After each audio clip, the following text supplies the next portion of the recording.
మిత్రులారా, మన్నించాలి.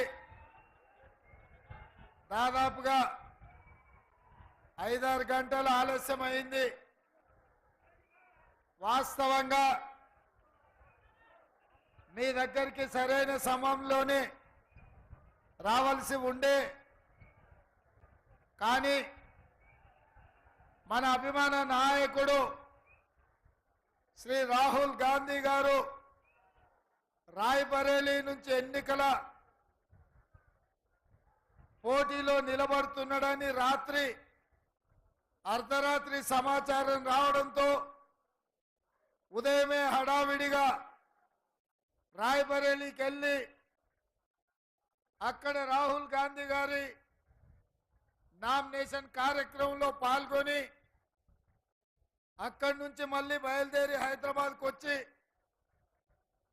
అటు నుంచి ధర్మపురి పోయి అక్కడి నుంచి బై రోడ్ ఆలస్యమైనా ఏది ఏమైనా ఎదురు చూస్తున్న మీకోసం ఈరోజు సిరిసిల్లకు రావాల్సిందే అన్న ఆలోచనతోటి ఇంత ఆలస్యమైన మీ దగ్గరికి వచ్చిన ఇన్ని గంటలు ఎర్రటెండ నుంచి చిమ్మ చీకట్లు పడ్డా మీరందరూ వెల్జాల రాజేందర్ రావు గారిని గెలిపించడానికి కాంగ్రెస్ పార్టీకి అండగా నిలబడడానికి వేలాదిగా ఎదురు చూస్తున్నందుకు మీకు అందరికీ మనస్ఫూర్తిగా ధన్యవాదాలు, కృతజ్ఞతలు.